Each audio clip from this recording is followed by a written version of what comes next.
আসসালামু আলাইকুম, সবাইকে অসংখ্য ধন্যবাদ জানাচ্ছি। সামনে নির্বাচন আসতে আর বেশি দিন সময় বাকি নেই। আগামী 12 তারিখ নির্বাচন। এই নির্বাচন আশা করি অনেক সুন্দর হবে, অনেক জাঁকজমক নির্বাচন হবে। সকলের আনন্দ মুহূর্তে নির্বাচনের দিনটি শেষ হবে। যারা ভোটার হয়েছেন আপনারা সবাই ভোট দিতে কেন্দ্রের মধ্যে যাবেন এবং গিয়ে আপনারা সততার সাথে একজন সৎ যোগ্য ব্যক্তিকে আপনার ভোটটা দিবেন। তবে আমি ব্যক্তিগতভাবে আপনাদেরকে একটা রিকোয়েস্ট করবো, সেটা হচ্ছে গণভোটে সবাই হ্যাঁ ভোট দিবেন।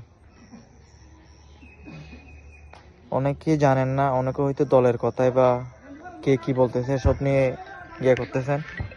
তো সকলের দৃষ্টি আকর্ষণ করব, আপনারা সবাই গণভোটের মধ্যে হ্যাঁ দিবেন।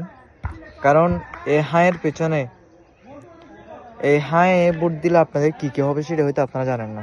আর এবং না দিলে কি হবে, না দিলে হচ্ছে আপনার বিগত সময়ে আওয়ামী লীগ যখন ক্ষমতায় ছিল তখন তাদের বড় বড় বড় পোস্টের মধ্যে তাদের দলের যে নেতাকর্মীরা কি জায়গায় পেয়েছে, বা বিভিন্ন শ্রেণী পেশা মানুষ এমনি অন্য রাজনৈতিক দলের কেউ কি এই ধরনের জায়গাটা তারা পায় নাই। সো এখন যদি আপনারা হ্যাঁ ভোটে দেন, ইনশাল্লাহ এই একজন সাধারণ পাবলিকও কি, একজন সাধারণ একটা কৃষকের ছেলেও কি সংসদে যাওয়ার সুযোগটা পাবে, বড় একটা পদে যাওয়ার সুযোগ পাবে।